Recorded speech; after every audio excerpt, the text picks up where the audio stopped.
الحمد لله نحمده ونستعينه ونستغفره ونؤمن به ونتوكل عليه ونعوذ بالله من شرور أنفسنا ومن سيئات أعمالنا من يهد الله فلا مضل له ومن يضلل فلا هادي له ونشهد أن لا إله إلا الله وحده لا شريك له ونشهد أن سيدنا وسندنا ومولانا محمدا عبده ورسوله أما بعد فأعوذ بالله من الشيطان الرجيم بسم الله الرحمن الرحيم إن أول بيت وضع للناس للذي ببكة مباركا وهدى للعالمين فيه آيات بينات مقام إبراهيم ومن دخله كان آمنا ولله على الناس حج البيت من استطاع إليه سبيلا ومن كفر فإن الله غني عن العالمين وقال رسول الله صلى الله عليه وسلم الحج المبرور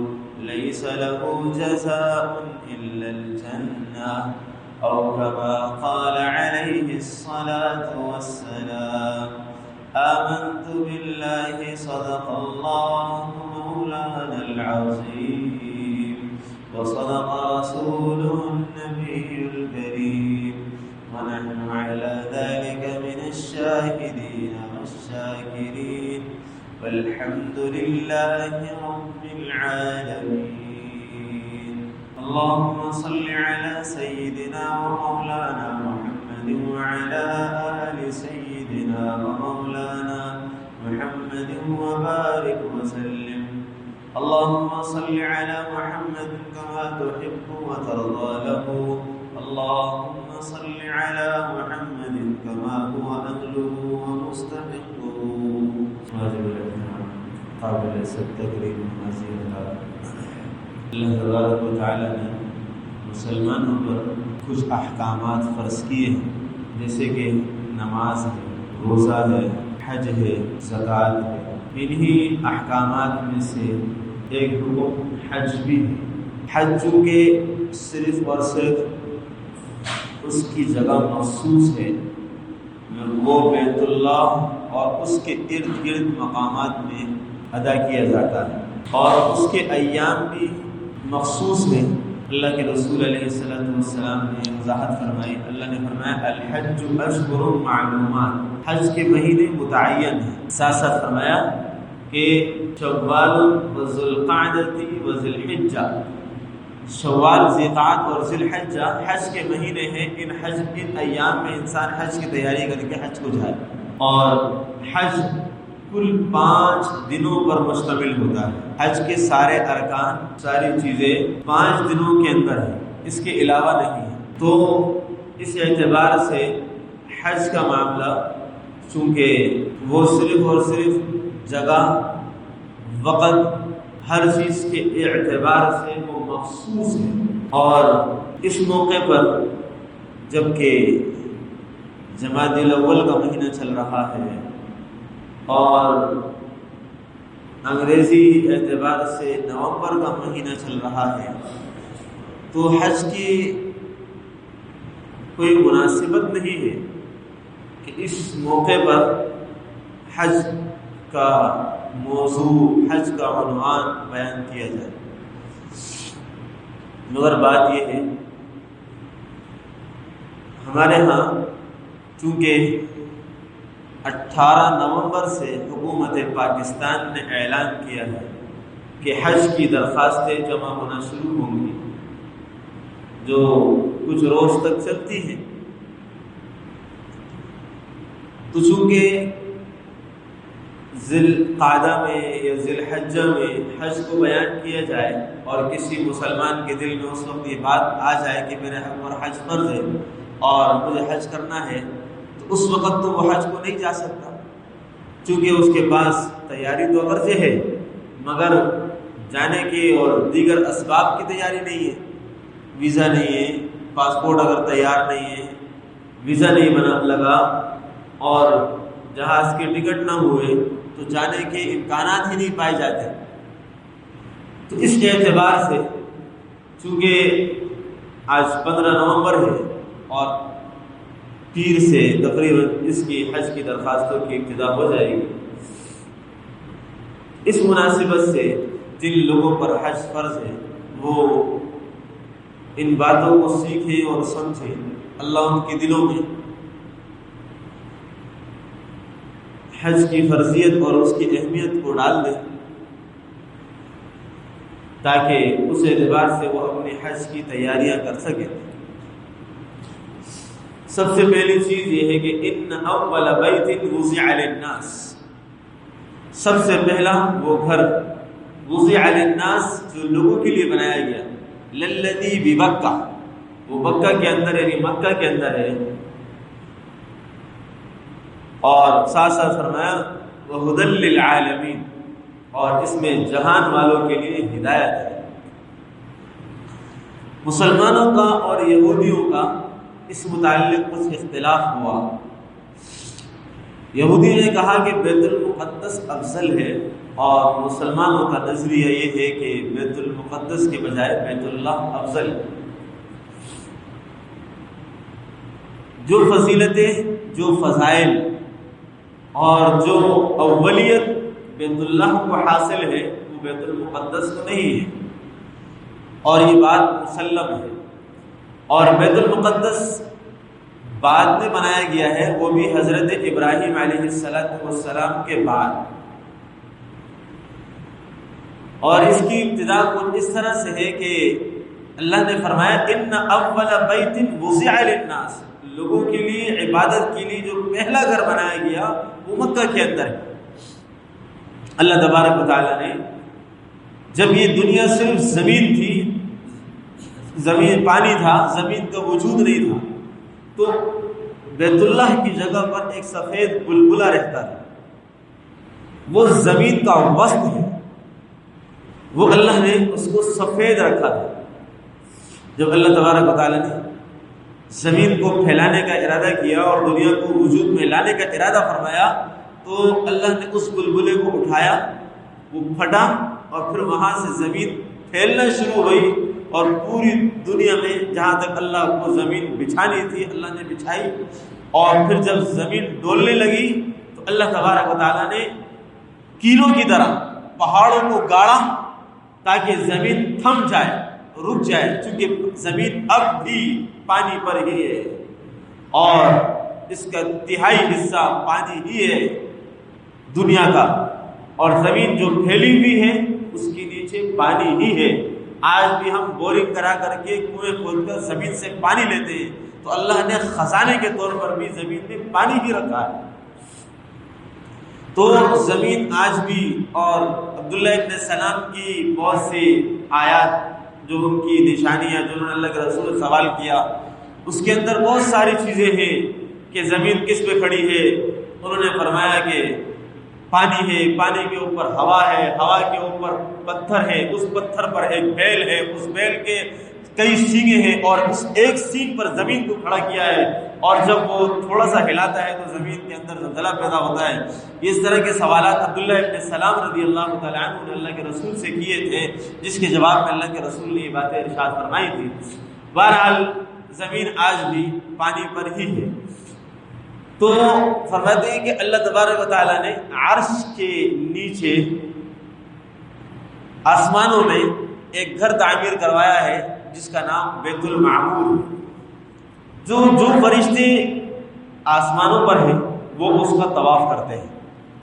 روزانہ 70,000 فرشتے اس بیت المعمور کا طواف کرتے ہیں۔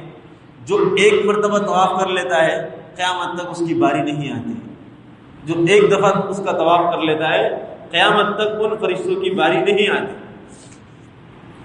پھر اللہ تبارک و تعالیٰ نے فرشتوں کو حکم دیا کہ تم زمین میں رہنے والے فرشتے ہو، اس بیت المعمور کی سیدھ میں وسط میں ایک گھر تعمیر کرو، جو زمین میں رہنے والے فرشتے ہیں وہ اس کا طواف کیا کریں۔ تو وہ بیت اللہ تعمیر کیا گیا اور وہ یاقوت اور زمرد سے بنایا گیا تھا، سرخ یاقوت سے۔ اور پھر جب اللہ تبارک و تعالیٰ نے حضرت آدم علیہ السلام کو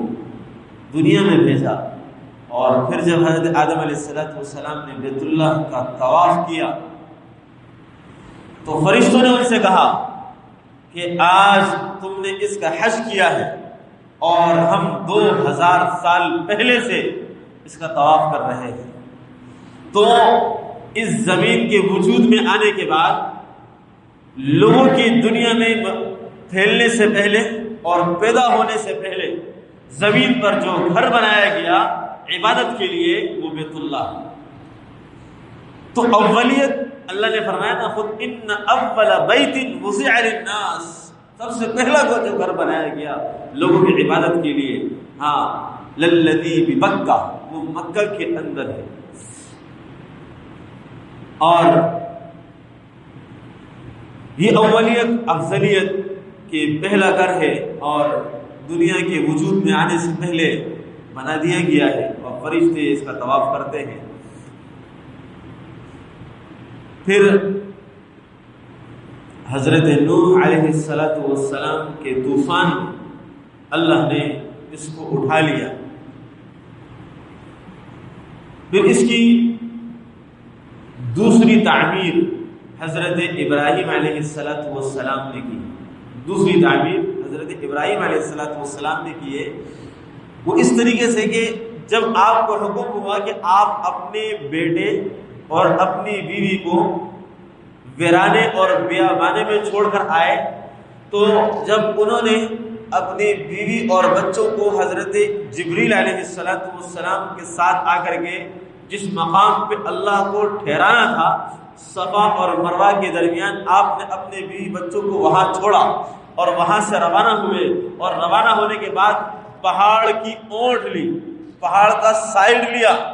اور ان سے چھپ کر کے اللہ کی بارگاہ میں دعا کی، ربنا انی اسکنت من ذریتی بواد غیر ذی زرع، اے ربا میں نے اپنی زوجیت کو اور ذریت کو میں نے ایسی جگہ پر لا کے ٹھہرایا ہے غیر ذی زرع کہ یہاں کوئی کھیتی باڑی زراعت نہیں ہو سکتی، یہ ایسی جگہ نہیں ہے جہاں سے میرے گھر والوں کو رزق کی فراہمی اور اس کے اسباب ہوں، تو میں غیر ذی زرع عند بیتک المحرم، تیرے گھر اور بیت احترام کے پاس میں نے اس کو ٹھہرایا ہے۔ ہاں، تو اس سے پتہ چلتا ہے کہ بیت اللہ جو بیت المحرم کہلایا، جس کو حضرت ابراہیم علیہ السلام نے اپنی دعا میں استعمال کیا، تو یہ اس بات کا بھی ثبوت ہے کہ ہاں حضرت ابراہیم علیہ السلام سے پہلے وہاں وہ حرم موجود تھا، جس کی وجہ سے آپ نے دعا کی عند بیتک المحرم کہ میرے بیت حرام کے پاس اپنے ذریت کو وہاں ٹھہرایا۔ ہاں، اور دوسری تعمیر حضرت ابراہیم علیہ السلام کی ہے۔ اللہ نے حکم دیا کہ آپ جائیں اور گھر بنائیں۔ ہاں، آپ جا کے بیت اللہ کی تعمیر کریں۔ تو اب اس کی تعمیر کی جگہ کہاں تعمیر کرنا ہے، تو اللہ نے جگہ بتائی، پھر اللہ نے ہوا چلائی جس کی ذریعے سے اس کے اوپر پڑی ہوئی مٹی ہٹی اور اس کی بنیادیں ظاہر ہوئی۔ پھر اس کے اوپر حضرت ابراہیم علیہ السلام اور ان کے بیٹے حضرت اسماعیل علیہ السلام نے مل کر کے اس بیت اللہ کی تعمیر کی، اور اس تعمیر میں پہاڑوں سے پتھر لائے جاتے تھے اور باپ بیٹا مل کر کے اس کی تعمیر کرتے تھے۔ اور اللہ تبارک و تعالیٰ نے ایک پتھر تھا جس پر آپ کھڑے ہوتے تھے، اس کو زینے کا کام دے دیا۔ جہاں پر جتنی بلندی پر آپ کو پتھر لگانا ہوتا تھا وہ پتھر اٹھتا تھا اور آپ اس جگہ پر کھڑے ہو کر کے لگاتے تھے، پتھروں کو لگا کر کے تعمیر کرتے تھے۔ تو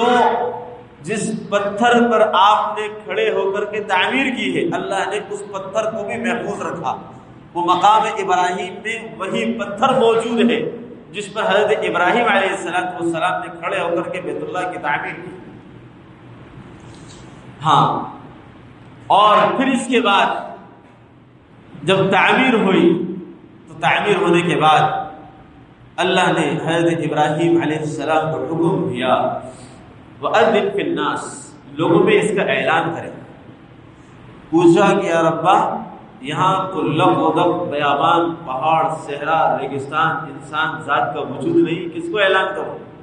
اللہ نے کہا اعلان کرنا آپ کا کام ہے، آواز کا پہنچانا ہمارا کام ہے۔ وہ لوگ جو پیدا نہیں ہوئے، عالم ارواح میں ہیں، وہ لوگ جو اپنے باپ کی پشت میں ہیں، ہاں اللہ نے ایک ایک فرد تک اس آواز کو پہنچایا۔ ہاں، یا ایھا الناس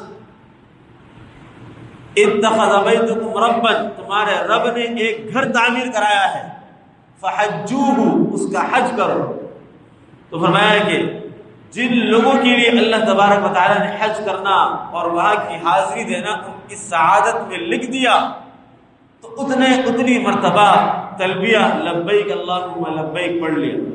اور جس نے جتنی دفعہ پڑھ لیا اللہ اتنی مرتبہ اس کو اپنے گھر آنے کی توفیق اور سعادت نصیب فرما دے۔ وَأَذِّن فِي النَّاسِ بِالْحَجِّ يَأْتُوكَ رِجَالًا وَعَلَى كُلِّ ضَامِرٍ يَأْتِينَ مِنْ كُلِّ فَجٍّ عَمِيقٍ۔ ہاں، پھر لوگ گھوڑوں پر، اونٹنیوں پر، پتلی دبلی اونٹنیوں پر پیدل چل کر کے حج کا اور مشکل گھاٹیوں سے آ کر کے اس کا حج کریں گے۔ یأتین من کل فج عمیق، اور عرب اونٹنیوں کو دبلا رکھتے تھے تاکہ وہ فربا ہو کر کے سواری کے قابل نہ رہیں گے، وہ زیادہ فربا رہیں گی اور زیادہ کھلانے پلانے سے موٹی ہو جائے گی تو سفر میں کام نہیں آ سکے گی، تو وہ سفر کے لیے پتلی دبلی اونٹنیاں رکھا کرتے۔ تو اس لیے فرمایا اللہ نے یأتین وعلی کل ضامر، پتلی دبلی اونٹنی۔ اور بیت اللہ کی تیسری تعمیر قریش مکہ نے کی، اور یہ تعمیر آپ علیہ السلام کی بعثت سے 15 سال پہلے ہوئی ہے، یعنی تقریباً آپ کی عمر 25 سال کی تھی۔ اور انہوں نے جب تعمیر کی تو اس تعمیر میں جو حتیم کا حصہ ہے، حلال اور پاکیزہ مال نہ ہونے کی وجہ سے اس تعمیر کو انہوں نے باہر چھوڑ دیا۔ اتنے پیسے نہیں تھے حلال کے وہ اس پر لگا کر کے اس کی تعمیر کی جاتی، تو انہوں نے ایک مستطیل شکل میں، کیونکہ بیت اللہ مربع نہیں ہے، چاروں طرف سے تعمیر میں وجود میں برابر نہیں ہے، مستطیل ہے، ہاں ایک دو طرف سے لمبا ہے اور دو طرف سے اپنے حساب سے، تو جو اتنا حصہ جو حتیم کا باہر ہے انہوں نے حلال مال نہ ہونے کی وجہ سے اس کو باہر چھوڑ دیا اور باقی حصے کی تعمیر کر دی۔ اور جب تعمیر ہو گئی انہوں نے بیت اللہ کے دروازے کو اوپر رکھا جبکہ یہ زمین سے لگا ہوا تھا، اور حتیم کو باہر رکھا جبکہ یہ بیت اللہ کا حصہ تھا، اور پھر حجر اسود، جس کو آج حجر اسود کہا جاتا ہے، یہ حجر ابیض تھا، جنت کا پتھر ہے، اللہ نے اسے جنت سے اتارا ہے، یہ لوگوں کی گناہوں کی وجہ سے کالا ہوا تو اس لیے اسے حجر اسود کہا جاتا ہے۔ اور پھر اس کے نصب کرنے میں عرب کا اختلاف ہوا، یہ بات طے ہوئی کہ جو شخص پہلے صبح کے وقت میں بیت اللہ میں داخل ہوگا اس سے فیصلہ کرائیں گے، وہ جو فیصلہ کرے گا سب اس پر راضی ہوں۔ تو سب سے پہلے آقا دو جہاں حضرت محمد الرسول اللہ صلی اللہ علیہ وسلم کی آمد ہوئی، اور سب نے آپ کو امین جانتے تھے، سب نے آپ پر اتفاق کیا، تو آپ علیہ السلام نے اپنی چادر مبارک بچھائی اور اپنے ہاتھ سے اٹھا کر کے حجر اسود کو اس چادر پہ رکھا، اور تمام قبیلوں کے سرداروں سے کہا کہ تمام قبیلے کے سردار اس چادر کو پکڑ کے اٹھائیں، اور اٹھا کر کے بیت اللہ کے پاس جہاں حجر اسود کا نصب ہونا ہے وہاں تک لے جا کر کے رکھیں۔ سب نے اتفاق کے ساتھ وہاں لے جا کر کے رکھا، اور آپ نے پھر اپنے دست مبارک سے حجر اسود کو وہاں نصب کیا جہاں وہ آج نصب ہے۔ یہ تیسری تعمیر ہے بیت اللہ کی۔ اور چوتھی تعمیر، چونکہ آپ علیہ الصلوۃ والسلام نے فتح مکہ کے موقع پر یا آخری حج کے موقع پر یہ اپنا ارادہ ظاہر کیا تھا کہ میں چاہتا ہوں کہ بیت اللہ کی تعمیر کر کے حتیم کو اندر لے لوں اور بیت اللہ کے دروازے کو زمین سے لگا دوں، مگر چونکہ یہ لوگ نئے نئے مسلمان ہوئے، اس سے اختلاف پیدا ہوگا، اللہ کے رسول نے اس کو چھوڑ دیا۔ پھر عبداللہ ابن زبیر رضی اللہ تعالیٰ عنہ جب وہ مکہ کے گورنر بنائے گئے تو انہوں نے پھر اس کی تعمیر جس طرح اللہ کے رسول کی چاہت تھی اس طرح تعمیر کی، حتیم کو اندر لیا، بیت اللہ کے دروازے کو زمین سے لگایا، اور پھر آپ نے تعمیر مکمل کر دی۔ پھر اس کے بعد پانچویں تعمیر حجاج ابن یوسف نے کی۔ حجاج ابن یوسف کے چند کارناموں میں سے کارنامہ یہ ہے کہ اس نے بیت اللہ کی تعمیر کی ہے۔ قرآن کریم کے اندر جو اعراب لگے ہوئے ہیں وہ اعراب اسی کے لگائے ہوئے ہیں، اور باقی ظلم، بربریت، جبر اس کا بہت مشہور ہے۔ صحابہ اور تابعین تقریباً دیگر عوام ملا کر کے مسلمان 1,20,000 لوگوں کو بے گناہ قتل کیا۔ ہاں، 1,20,000 لوگوں کو بے گناہ قتل کیا۔ اور پانچویں تعمیر حجاج بن یوسف کی ہے جو آج تک موجود ہے۔ ہارون رشید نے اس بات کا ارادہ کیا تھا کہ میں تعمیر کو دوبارہ توڑ کر کے کر دیتا ہوں، جس طرح اللہ کے رسول کی چاہت تھی اس طرح سے ہو جائے۔ اس وقت کے علماء اور قاضی ابو یوسف جو امام ابو حنیفہ رحمۃ اللہ علیہ کے شاگرد تھے، اور ان سب نے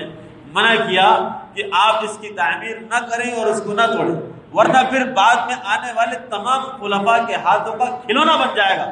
جو آئے گا وہ اپنی تعمیر کرے، توڑے گا دوبارہ تعمیر کرے گا، جو آئے گا پھر وہ اپنی تعمیر کرے گا، تو بیت اللہ بادشاہوں کے ہاتھوں کا کھلونا بن کر کے رہ جائے گا۔ تو وہ تعمیر پھر نہیں کی گئی۔ البتہ جو کمی بیشی ہوتی رہتی ہے اس کے اندر تھوڑا بہت جو تعمیر کا کام ہوتا رہتا ہے وہ ہوتا ہے، مگر جو بنیادی طور پر جو پتھر لگے ہوئے ہیں، جو تعمیر ہوئی ہوئی ہے، یہ حجاج ابن یوسف کی ہوئی ہوئی ہے۔ اصل بنیادیں اسی پر کھڑی ہیں۔ اور پھر اللہ تبارک و تعالیٰ نے فرمایا اس کی فضیلت ہے ہدی للعالمین، یہ جہان والوں کے لیے رحمت، ہدایت ہے۔ جو آدمی وہاں جائے، حضرت ابراہیم علیہ السلام نے اس کی دعا کی، وَإِذْ قَالَ إِبْرَاهِيمُ رَبِّ اجْعَلْ هَذَا الْبَلَدَ آمِنًا، اے رب اس شہر کو امن کا گہوارہ بنا دے۔ ہاں، اس میں امن پہلے سے بھی تھا، اور اللہ نے رہتی دنیا تک کے لیے اس کے اندر امن کو قائم کر دیا۔ جب سے دنیا کو بنایا گیا اور جب تک دنیا قائم رہے گی، اس کے اندر قتل کرنا حرام، اس کے درخت کو کاٹنا حرام، اس کے شکار کے اندر کوئی شکاری جانور حدود حرم میں داخل ہو جائے اس کو مارنا حرام، اور یہاں تک کہ اس کے گھاس پھوس تک کو کاٹنا حرام، اور وہاں کسی مسلمان کا قصاص نہیں لیا جائے۔ اللہ کے رسول نے فرمایا کہ جب آپ فتح مکہ کے موقع پر وہاں موجود تھے تو آپ نے فرمایا کہ یہ بیت اللہ اور مکہ احترام اور امن کی جگہ ہے، اللہ نے اس کو حرام قرار دیا ہے، اور جب تک دنیا قائم ہے تب تک کے لیے حرام ہے، مگر اللہ تبارک و تعالیٰ نے میرے لیے دن کے تھوڑے حصے میں یہاں پر جہاد کو، قتال کو عام کیا تھا، اجازت دی تھی، وہ بھی دن کے کچھ حصے میں، اور وہ دوبارہ احترام اور اس کا حرام ہونا دوبارہ ثابت ہو چکا ہے۔ تو رہتی دنیا تک کے لیے اب کسی کے لیے وہاں کسی بھی قسم کا ایسا کام کرنا جائز نہیں ہے۔ تو فرمایا کہ حضرت عبداللہ ابن عباس رضی اللہ تعالیٰ عنہ وہاں موجود تھے، کہا کہ یا رسول اللہ اذخر نام کی جو گھاس ہے اس کا استثناء فرمائیے، تو اللہ کے رسول نے فرمایا الا الاذخر، اذخر گھاس چونکہ مکہ والے اپنے گھروں کی چھتوں پر کاٹ کے ڈالا کرتے تھے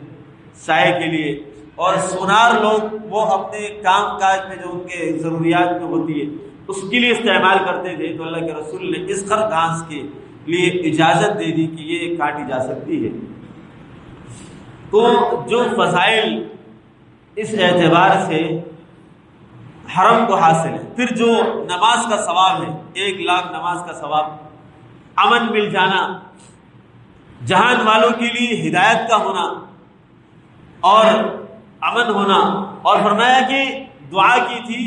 کہ یا ربا میرے اہل والوں کو رزق پہنچا، یجبا الیہ ثمرات کل شیء رزقا من لدنا، کہ اللہ تبارک و تعالیٰ نے دنیا جان میں جہاں کہیں جو پھل اگتا ہے اللہ وہ تمام پھل مکہ کے اندر پہنچاتے ہیں، اور مکہ کے اندر اور دنیا کے دوسرے خطے میں اس کا موسم نہیں ہوتا، اللہ وہاں والوں کو بے موسم پھل کھلاتے ہیں۔ یہ حضرت ابراہیم علیہ السلام کی دعاؤں کا ثمرہ ہے، امن بھی ان کی دعاؤں کا ثمرہ ہے۔ ہاں تو امن بھی وہاں، اور پھر